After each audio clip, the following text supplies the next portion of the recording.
지난주에 우리 함께 했던 것처럼 교회는 세상 안에 있지만 세상과 다른 곳입니다. 다시 말하면 세상에 있지만 세상에 속하지 않았다는 뜻입니다. 교회는 세상에 속하지 않았기 때문에 세상의 영향력을 받지 않습니다. 교회가 세상의 영향을 받았다고 하면 교회가 세속화되었다는 것을 의미하는데, 그렇다면 그 교회는 이미 교회라 할 수 없습니다. 이것은 비판하려는 것이 아니라 또 진영 논리를 얘기하려는 것이 아니라 지난주에 묘한 기사를 제가 하나 읽었기 때문에 잠시 소개하고자 합니다. 전직 장관의 부인이 구속된 일에 대해서 모 교회 목사님이 변호사비를 만들어, 그러니까 각 사람들이 변호사비를 모아서 변호인단을 만들자라고 하는 제안을 하고 있다라고 하는 기사를 읽었어요.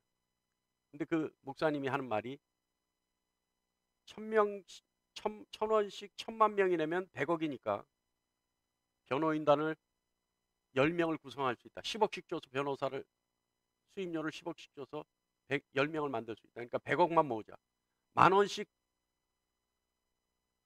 100만 명이 내면 100억이니까 그렇게 된다. 뭐 이런 논리를 해요. 근데 이제 뭐 거기까지는 좋아요. 그거는 뭐 본인의 의지의 자유이기 때문에 거기까지는 좋습니다. 그런데 모금 기부금법 뭐 그게 있나 봐요. 거기에는 개인이 그 돈을 모으면 안 되는가 봐요. 불법인가 봐요.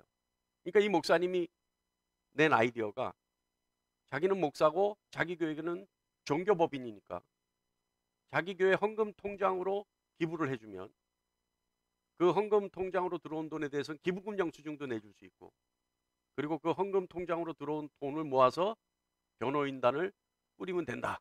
이런 아이디어를 냈어요.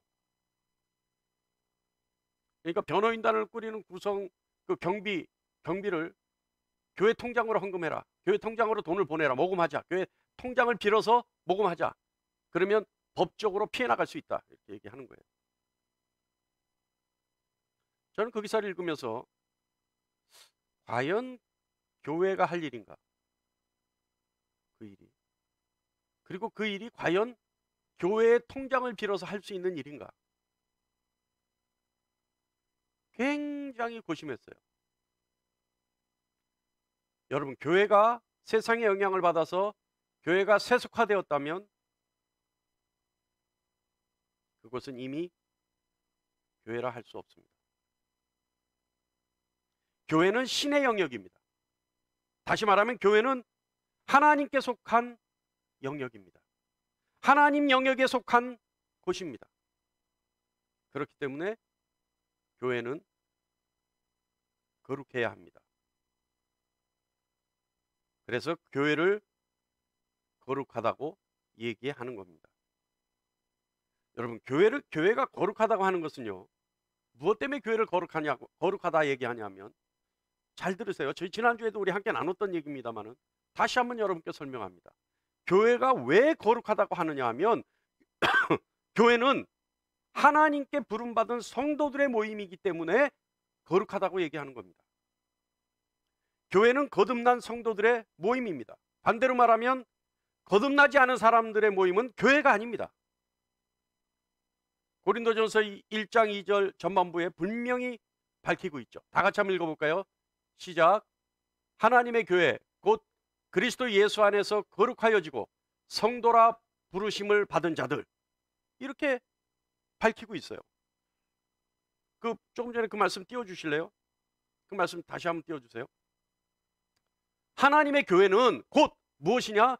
그리스도 예수 안에서 거룩하여진 사람들 모임. 그리스도 예수 안에서 거룩하여진 사람들의 모임이 뭐예요? 거듭난 사람들의 모임이에요. 그리고 그 사람들은 어떤 사람들이에요? 하나님께 부르심을 입은 자들이에요. 그들을 성도라 부르는데 그 성도들은 누구냐? 예수 그리스도의 그 놀라우신 사랑 안에서 거듭나 거룩하여진 사람들이란 뜻이에요. 여러분, 그들의 모임이 교회입니다. 예수 그리스도 안에서 거룩하여지고 거듭나서 하나님께 부르심을 받은 성도라 일컬어질 수 있는 사람들의 모임이 교회입니다. 여러분, 교회가 거룩하다고 하는 것, 왜 거룩하다고 하느냐 하면 교회는 이미 하나님께 드려졌다는 의미 때문에 교회를 거룩하다고 얘기하는 겁니다. 하나님께 드려졌다는 것은 하나님의 것으로 구별되어졌다는 거예요. 하나님의 것으로 구별되어졌다는 것은 우리는 뭐라 그래요? 성별되었다라고 얘기하는 겁니다. 하나님이 부르셔서 하나님의 것으로 구별되어진 것, 거기가 교회입니다. 그리고 그렇기 때문에 교회는 거룩하다고 얘기하는 겁니다. 여러분, 하나님께 구별되어졌기 때문에 하나님의 것이 되었고, 하나님의 것이 되었기 때문에 하나님의 통치를 받아야 하는 것, 그것이 마땅한 겁니다. 그래서 교회는 머리 대신 예수 그리스도의 통치 아래서 거룩하게 된 곳, 이것이 교회입니다. 그런 면에서 여러분, 거룩한 교회는, 제가 분명히 말씀드리죠, 거룩한 교회는, 다시 말씀드립니다, 교회가 아니라 거룩한 교회는 하나님의 나라라고 말할 수 있습니다.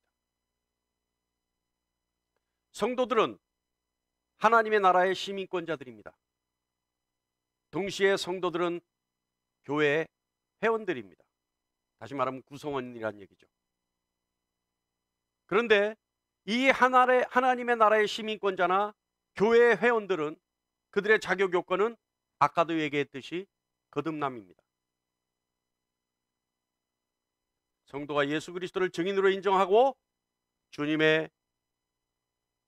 성도가 예수 그리스도를 주인으로 인정하고 주님의 통치 안에서 주님의 통치에 복종할 때, 그들은 하나님 앞에서 하나님의 나라가 되는 것입니다. 또한 성도가 세상과 구별되어 하나님의 부르심에 응하여 서로서로의 부족한 것을 채우며 교회의 머리 대신 예수 그리스도의 뜻을 완성시켜 나가는 것이 교회입니다. 어려워요, 여러분? 어려워요? 교회는요, 하나님의 나라라고도 얘기할 수 있어요.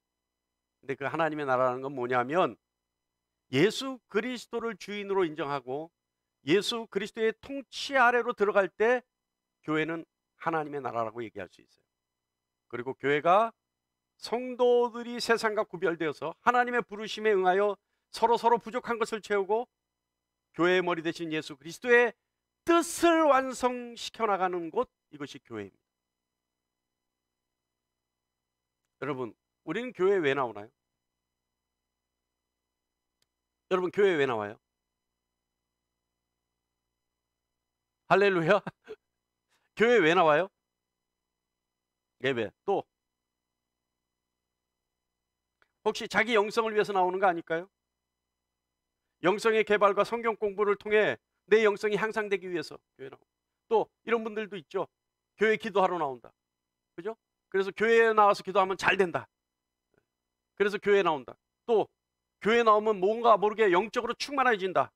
그래서 뭔가 내 영이 부족한 부분이 보충되는 것 같다. 그래서 교회 나온다. 뭐 물론 다 그럴 수 있습니다. 그러나 오늘 우리가 교회에 왜 나와야 되는지에 대해서 명확하고 정확하게 배워보고자 합니다. 사도신경에서 신앙 고백을 요구하죠. 어떤 신앙 고백을 요구하느냐 하면, 교회는 성도의 교제를 위해 모이는 것이다. 성도의 교제를 위해 모이는 것이 교회다. 또 성도의 교제가 있는 곳이 교회다.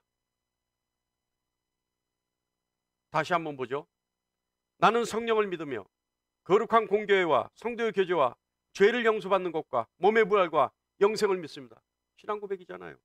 그때 우리는 아멘 하지 않습니까? 거룩한 공교회 지난주 했죠. 그러면 성도의 교제는 뭐냐?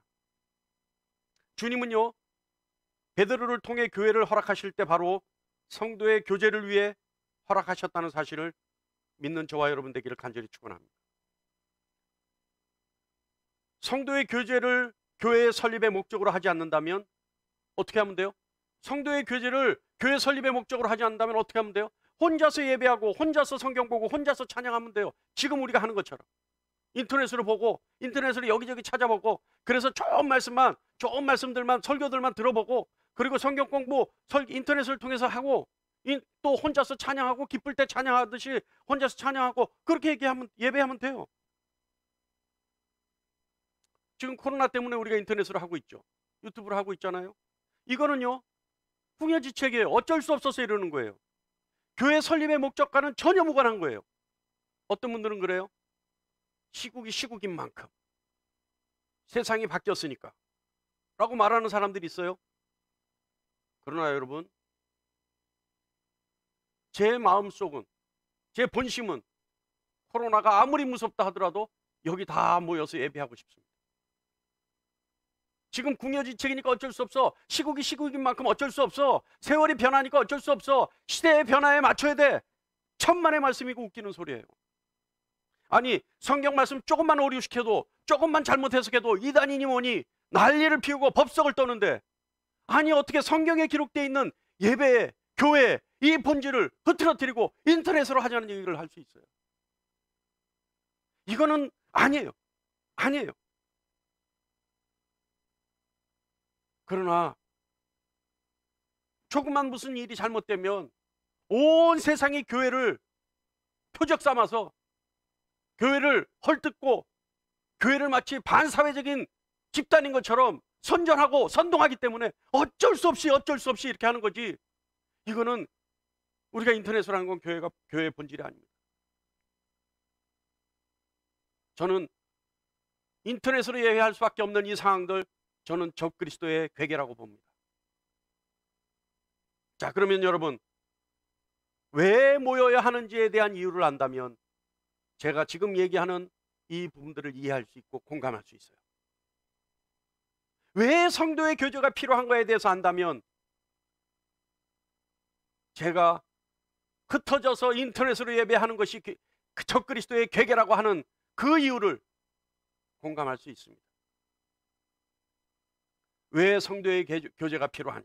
첫 번째는요, 머리 대신 주님을 중심으로 각각의 달란트를 충분히 발휘하고 합력해서 교회에 맡겨진 사명을 완전히 이루기 위해 성도의 교제가 필요한 겁니다. 할렐루야. 여러분, 오늘 본문 15절 말씀에 오직 사랑 안에서 참된 것을 하여 범사에게 그에게까지 자랄지라 그는 머리니 곧 그리스도라. 여러분, 간단히 말하면요, 왜 성도에게 교제가 필요하냐? 간단히 말하면 교회의 거룩함을 완전히 이루기 위해 성도의 교제가 반드시 있어야 한다는 겁니다. 성도의 교제가, 성도가 모여서 교회 안에서 교제를 해야, 다시 말하면 성도의 교제가 오히려 교회라고 얘기할 수 있어요. 성도의 교제를 위해서 모이는 것이 교회라고 얘기할 수 있는 거예요. 교회는 성도의 모임이고, 성도의 모임은 왜 일어나느냐? 교제를 위해 일어나기 때문에 성도의 교제가 교회라고 얘기할 수 있는 겁니다. 그럼 왜 그래야 되느냐? 교회가, 성도들이 모여서 각각의 달란트를 충분히 발휘해서 교회가 완전을 이루고, 그 완전을 이룬 교회는 세상과 완전히 구별되어지고 하나님께 온전히 드려졌다라고 하는 거룩의 완전을 이루기 위해서 성도의 교제가 필요하다는 거죠. 동의하십니까? 할렐루야. 그래서 모여야 된다는 거예요. 완전을 이루기 위해서. 흩어져 있으면 완전하지 않기 때문에 각각이 가지고 있는 달란트가 다 다르기 때문에 각각이 흩어져 있으면 그 달란트를 발휘할 수 없지만, 달란트를 가진 성도들이 모여서 하나로 모여서 하나가 되고 응집되어져서 큰 힘을 발휘할 때 세상과 완전히 구별되어졌다라고 하는 것을 세상에 보여줄 수 있기 때문에 성도는 모여서 교제해야 된다는 겁니다. 할렐루야. 동의하십니까? 그거예요. 문제는요, 오늘 말씀에 15절 말씀에 오직 사랑 안에서 참된 것을 하여 이렇게 되어 있어요. 좀 다시 올릴까요? 본문 15절 말씀, 오직 사랑 안에서 참된 것을 하여, 오직 사랑 안에서 참된 것을 하여 범사에 그에게까지 자랄지라 그는 머리니 곧 그리스도라.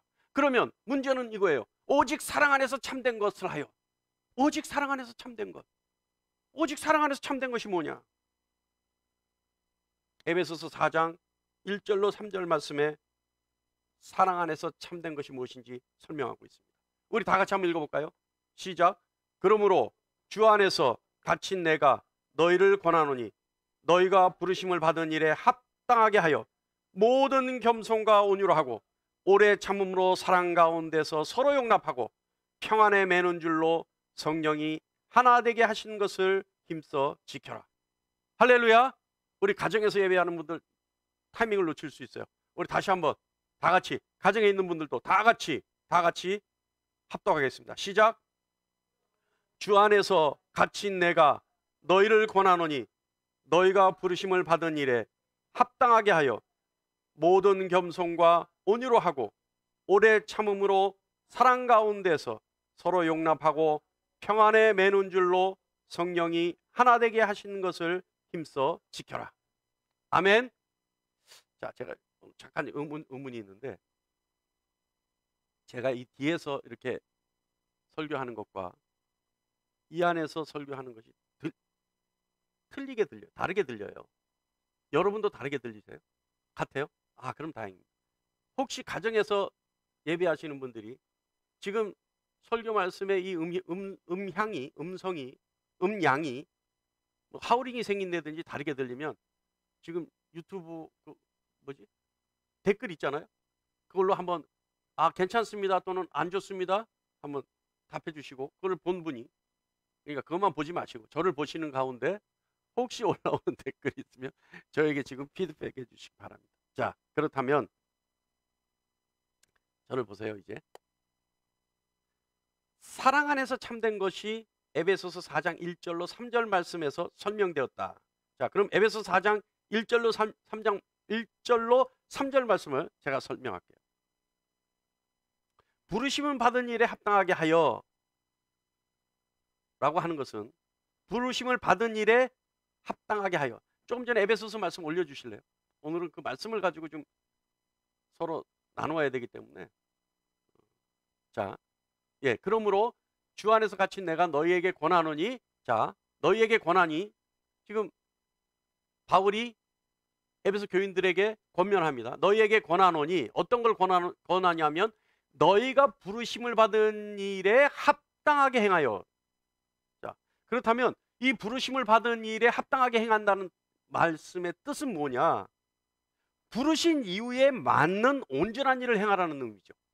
너희가 부르심을 받은 일에 합당하게 행하라는 것은 너희가 부르심을 받았는데 그 부르심을 받은 것에는 이유가 있다.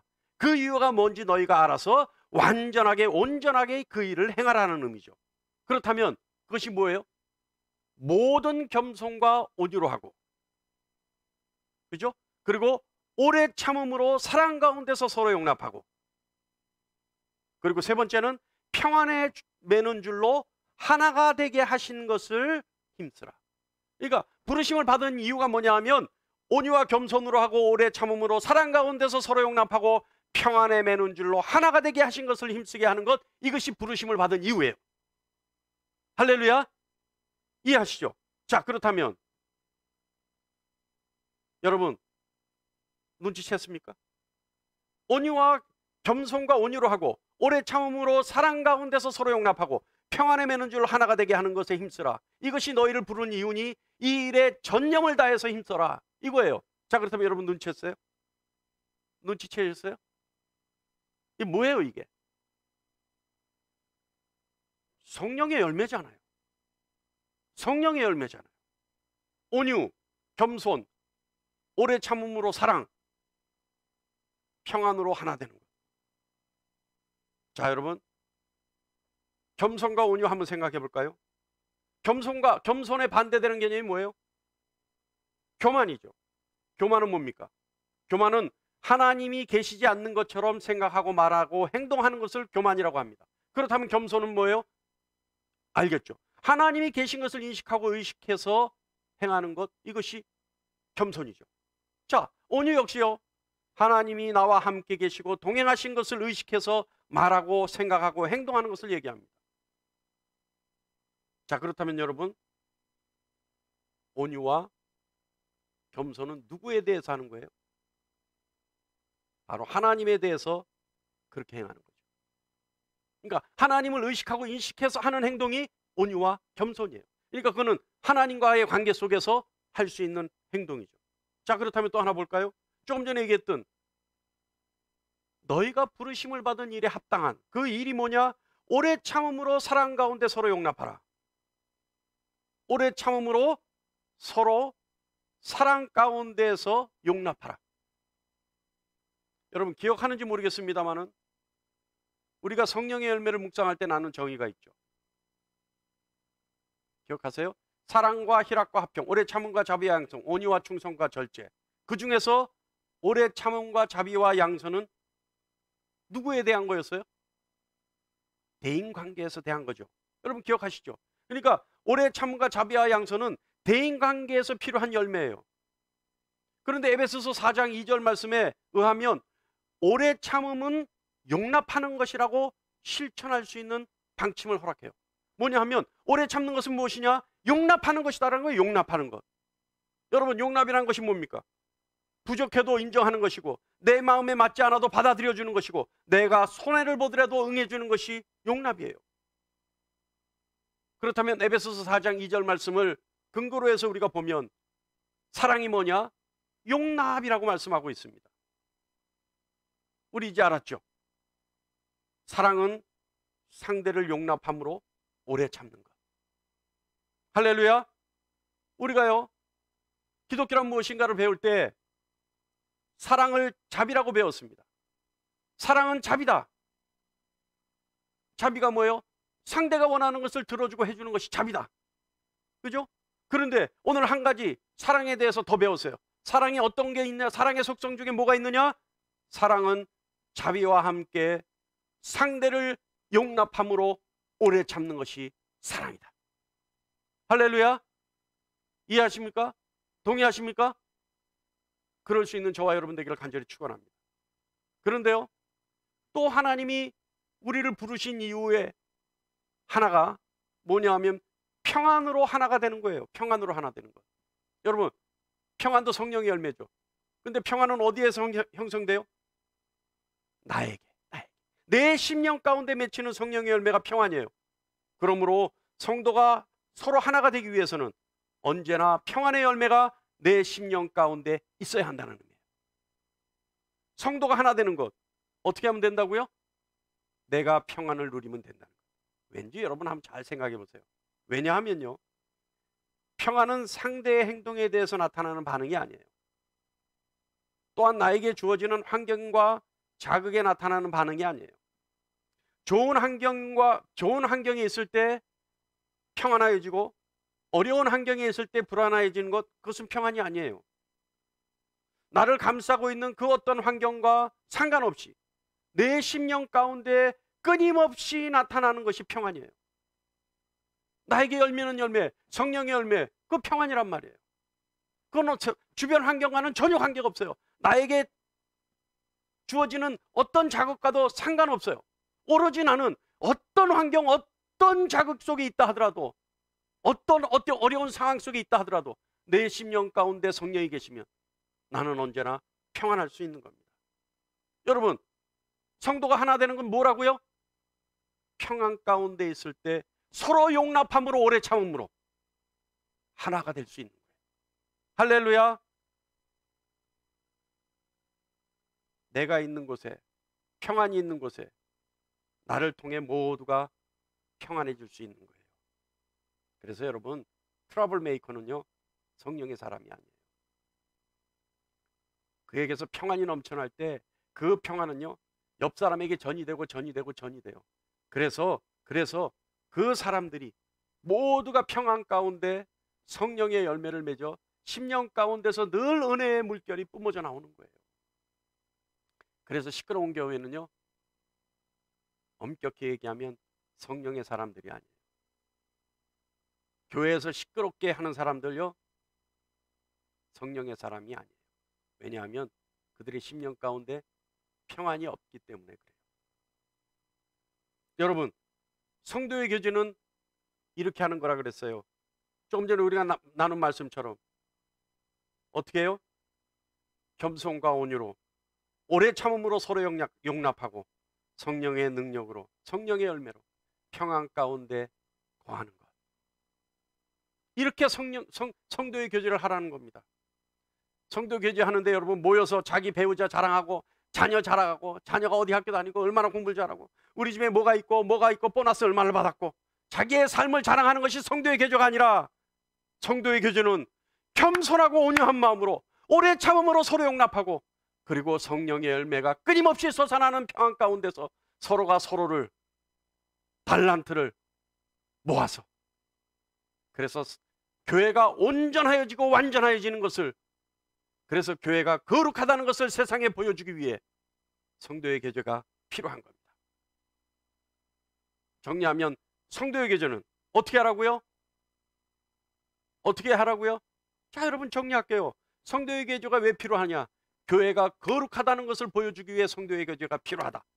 성도의 교제가 필요해서 성도의 교제를 통해서 교회가 거룩하여지는 것을 세상에 보여주고, 그죠? 그래서 주님이 우리를 부르신 그 뜻을 완성짓고 온전하게 하는 것이 성도의 교제를 통해 이루어지는 것이다. 그럼 성도의 교제는 어떻게 해야 되느냐? 겸손과 온유로, 오래 참음으로 서로를 용납하고, 성령의 능력인 평안으로 하나가 되는 마음으로 성도의 교제가 이루어져야 된다. 그런 성도의 교제가 이루어질 때 교회는 세상과 완전히 구별되어지는 거룩한 교회가 되는 것이고, 거룩한 교회가 되었을 때 머리 대신 주님의 뜻이 완전히 완성되어지는 것이다. 온전히 이루어지는 것이다. 할렐루야! 동의하십니까? 여러분 제 목소리가 지금 크나요? 안 커요? 저는 이 안에서 내 목소리가 너무 크게 들려서 무서워. 예배 끝나고 나면, 설교 끝나고 나면 또 성도님들이 목사님 소리 좀 줄이세요 할까 봐 겁이 나. 여기 울리니까 여기는 엄청나게 크게 들려요. 성도의 교제를 여러분, 성도의 교제가 왜 필요하냐? 두 번째는요, 조금 전에 계속 얘기했듯이 교회의 온전함을 이루기 위해 성도의 교제가 필요한 겁니다. 성경에서요, 교회를 무엇으로 표현하냐면, 비유하냐면 마치 우리의 몸과 같다라고 얘기해요. 자, 여러분 생각해 보세요. 우리의 몸의 각 기관이 각각이 그 기능을 충실히 발휘할 때 우리는 온전한 몸이 되죠. 여러분 제 기능을 발휘하지 못하면 어떻게 돼요? 병원 신세를 져야죠. 제 기능을 발휘하지 못하면 온전한 일을 할 수가 없어요. 제가 얼마 전에 허리를 삐끗했는데, 허리를 삐끗했을 때 어떤 일을 하다가 허리를 삐끗했습니다만은 꼼짝 못했어요. 근데 허리 삐끗하면, 허리가 감기 걸리고 허리 아프면 뭐라 그랬어요? 제가 기도 부족이라 그랬죠. 네? 제가 기도 부족이었던 것 같아요. 허리가 한 2주 동안을 고생했어요. 고생했는데 허리가 조금 삐끗한 거 가지고 아무 일도 할 수 없어요. 그냥 누워 있어야 돼. 누워 있어야 돼. 조금 삐끗한 것 같고, 나중에 막 다리도 저리고, 그래서 결국은 기도로 이겼습니다만은 다리도 저리고 움직일 수가 없어요. 다리를 절뚝절뚝거리고 다니고 꼼짝 못하는 거예요. 아니, 몸의 한 기관인 그 허리 하나 때문에, 그죠? 완전히 다른 저의 신체가 다 건강하고 온전히 발휘되고 있다 하더라도 허리 그 부분 하나 때문에 아무리 온전한 기관도 제 기능을 발휘 못하는 거예요. 발휘하고 있는 제 기능을 밖에 보여줄 수 없는 거예요. 근데 교회는 우리 몸과 같이 성도들이 모여 교회의 각각의 기능을 충실히 다함으로 온전하고 완전한 교회라는 몸이 된다는 겁니다. 그래서 온전한 교회를 이룰 수 있는 것은 성도의 교제가 있기 때문입니다. 오늘 본문 16절 후반부에 보면 각 지체의 분량대로 역사하여 그 몸을 자라게 하며 사랑 안에서 스스로 세우느니라. 그래서 에베소서 4장 7절 말씀 보면요, 우리 각 사람에게 그리스도의 선물의 분량대로 은혜를 주셨나니, 이렇게 말씀하고 있어요. 그러니까 우리가 아까 그랬죠. 각 사람이 각 지체인데 그 지체들이 모여서 하나가 되었을 때 한 몸을 이루고 온전한 몸을 이루고 완전한 몸을 이룬다. 그런데 여러분 에베소서 4장 7절 말씀에는 뭐라고 하냐면 우리 각 사람에게 그리스도의 선물의 분량대로 은혜를 주셨다라고 되어 있습니다. 그렇죠. 주님은 우리에게 우리가 감당해야 할 분량대로 은혜를 주신 거죠. 각 육신의 각 지체가 각각의 달란트가 있듯이, 각각의 능력이 있듯이, 각각의 힘을 발휘할 수 있듯이 주님은요, 우리가 교회의 한 몸을 이루기 위해서, 우리가 교회의 지체로서 우리의 분량대로 은혜를 주셨다는 얘기예요. 할렐루야. 여러분, 내가 교회 나가면 뭐 내가 할 일이 없어. 천만의 말씀이에요. 할 일을 못 찾은 것뿐이에요. 왜요? 주님은 우리에게 각 지체의 분량대로 은혜를 주셨어요. 근데 여러분, 주님은 선물의 분량대로 은혜를 주셨는데, 다시 말하면 그 능력의 분량, 달란트의 분량대로 은혜를 주셨는데,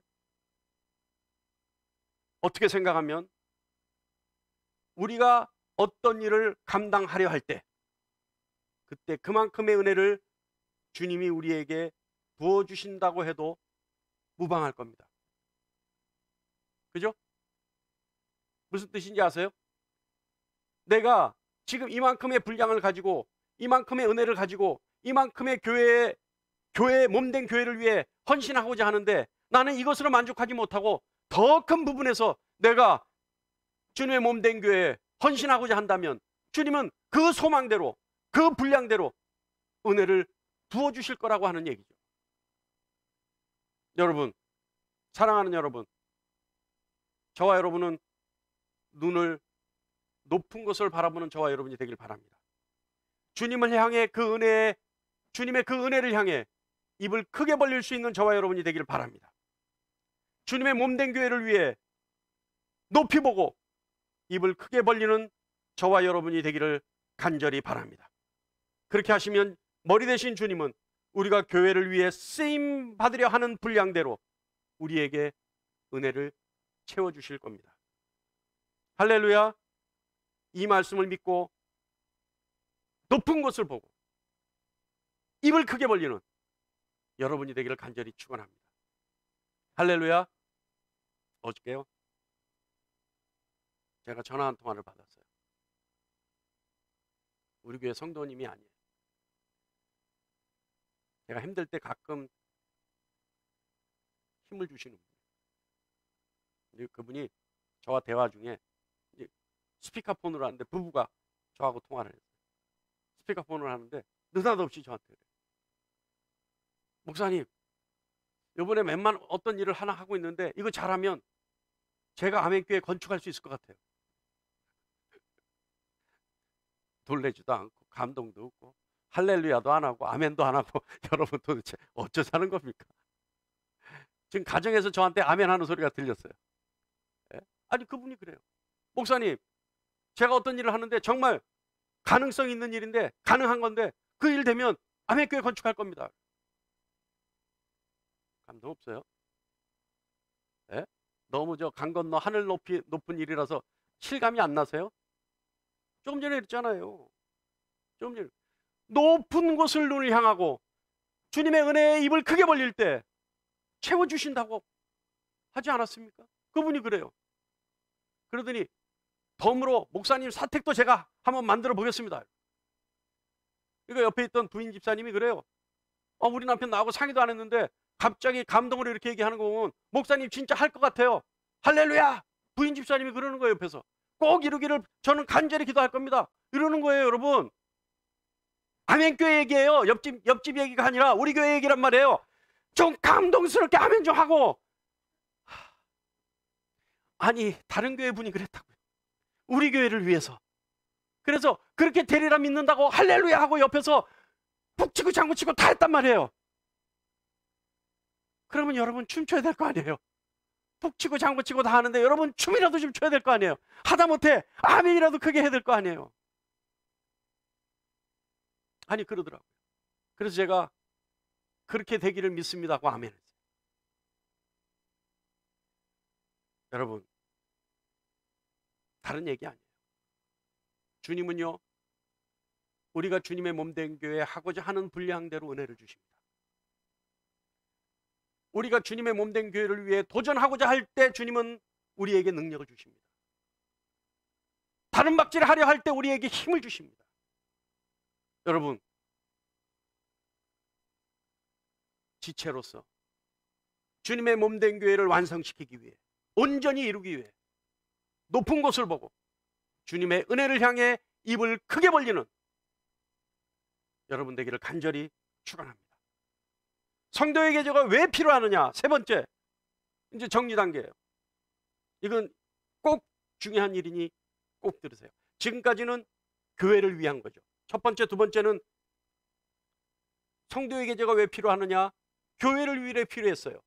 그러나 이제는 각 개인을 위해 성도의 계조가 필요한 이유에 대해서 설명합니다. 잘 들으시기 바랍니다. 가장 중요한 일일 수 있어요.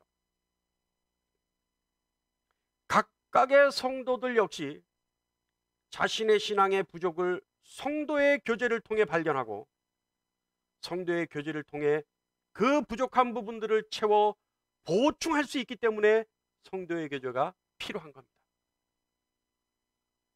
오늘 본문 16절 전반부에 보면 온몸이 각 마디를 통하여 도움을 받음으로 연결되고 결합되었어요. 다시 말하면 서로가 도움을 주고 서로가 도움을 주고받음으로 서로가 하나가 되어 나타나는 유익 때문에 성도의 교제가 필요하다는 거죠. 그렇다면 그 유익이 뭐냐? 어떤 유익이냐? 그 유익에 대해서는 에베소서 4장 14절에 밝히고 있습니다. 다 같이요. 시작. 이는 우리가 이제부터 어린아이가 되지 아니하여 사람의 속임수와 간사한 유혹에 빠져 온갖 교훈의 풍조에 밀려 요동하지 않게 하려 함이라. 아멘. 할렐루야. 우리가 죄인이라는 것은요, 우리가 완전하지 않다라고 하는 말과 같습니다. 우리가 완전하면 죄를 지을 리가 없죠. 우리가 결핍당하고 우리가 부족한 부분이 있고 우리가 하나님의 은혜로 채워지지 않았기 때문에 우리는 죄를 짓게 되고 죄인인 것이죠. 우리가 죄인이라고 하는 것은 우리가 완전하지 않다는 말과 같고, 그리고 그것은 우리가 부족하다는 말과 같습니다. 우리가 부족하기 때문에 우리는 세상의 속임수에 쉽게 넘어갑니다. 조금 전에 그 에베소서 4장 14절 말씀 띄워주세요. 자, 우리가 부족한 부분이 있기 때문에, 우리가 완전하지 못하기 때문에 우리는 세상의 속임수에 쉽게 넘어갑니다. 우리가 완전하지 못하기 때문에 세상의 달콤한 유혹에 자기 자신을 던져버리고 말죠. 또한 세상의 변화무쌍한 유혹에 자기 자신을 쉽게 내주어서 요동치게 되죠. 우리가 완전하지 못하기 때문에 세상은 우리를 쉽게 넘어뜨릴 수 있습니다.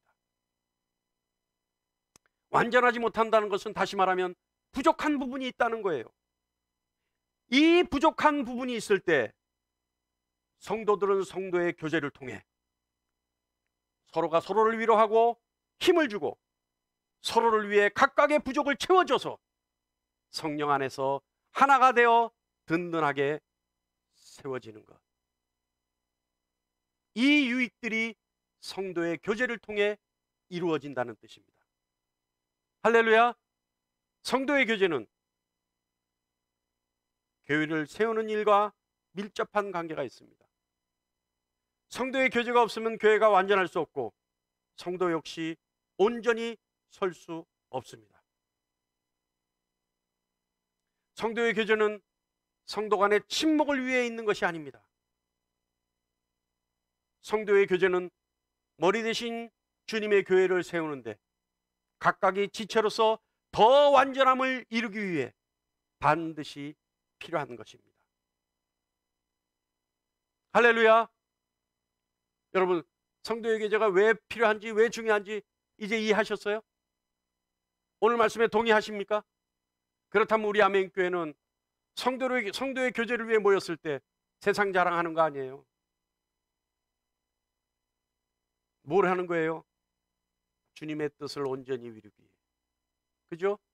겸손하고 온유하고 서로가 서로를 용납함으로 오래 참고, 그래서 평안으로 성령 안에서 하나의 띠로 온전함을 이루는 것, 그러기 위해 힘쓰는 것, 그것이 아멘교회 성도들의 교제가 되기를 간절히 축원합니다. 아멘. 내년에는요, 이 나라에 내려져 있는 저주가 끊어져서 하나님의 은혜로 모든 교회가, 이 나라 이 민족의 교회들이 완전한 성도의 교제를 이루기를 간절히 원합니다. 우리 아멘교회도 완전한 성도의 교제를 통해 완전해지기를 간절히 원합니다. 그래서 우리 아멘교회가 마지막 때의 대안이 되는 교회가 되기를 간절히 소망합니다. 그것이 성도의 교제를 통해 이루어지는 것입니다. 그래서 우리 믿음의 선배들은 그것을 신앙으로 고백하게 하는 거예요. 성도의 교제를 믿습니다. 성도의 교제는 이와 같은 유익이 있습니다. 성도의 교제를 통해 교회는 하나가 되고, 성도의 교제를 통해 주님의 뜻이 온전히 이루어지고, 성도의 교제를 통해 하나님의 나라가 완전히 이루어지는 것입니다 라고 하는 신앙 고백을, 나는 성도의 교제를 믿습니다라고 하는 고백으로 대신하는 겁니다.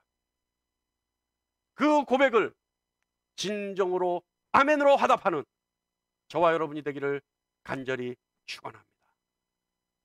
기도하겠습니다.